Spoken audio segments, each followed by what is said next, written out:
المحكمة الدولية الرياضية بتقرر سحب لقب الدوري من النادي الأهلي وكمان حل رابطة الأندية.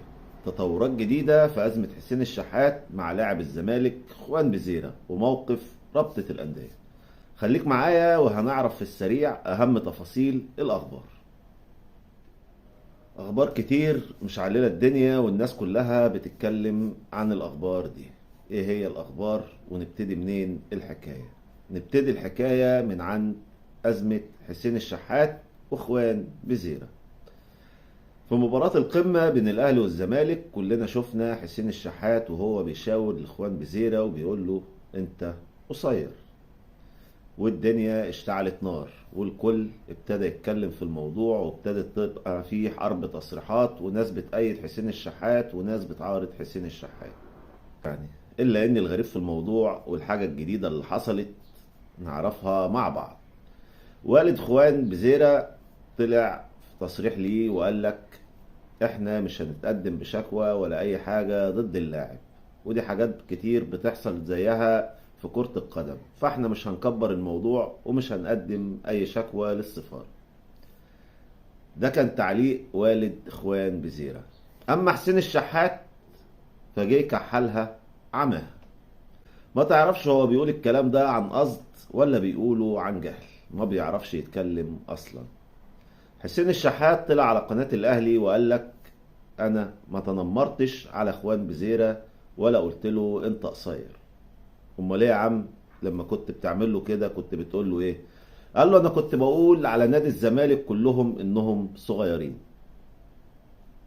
ده عذر اقبح من ذنب.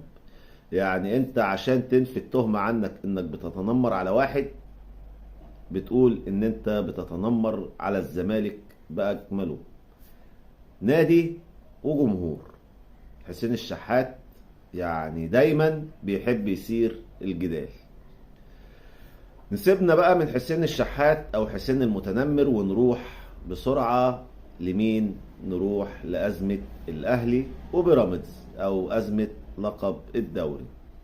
انتشرت في الفترة الأخيرة وتحديدا بالأمس ان في يوم الحد هيطلع قرار من المحكمة الدولية بسحب لقب الدوري من نادي الاهلي وكمان حل رابطة الاندية. طيب مبدئيا كده مفيش اي تصريح رسمي طلع من الاتحاد الدولي لكرة القدم او المحكمة الرياضية ان في اي كلام عن سحب الدوري وحل ادارة رابطة الاندية. الكلام ده ما طلعش لحد دلوقتي، مفيش مصدر بيأكده، وتحديدا على صفحة الكاس مفيش اي تأكيد على الخبر ده.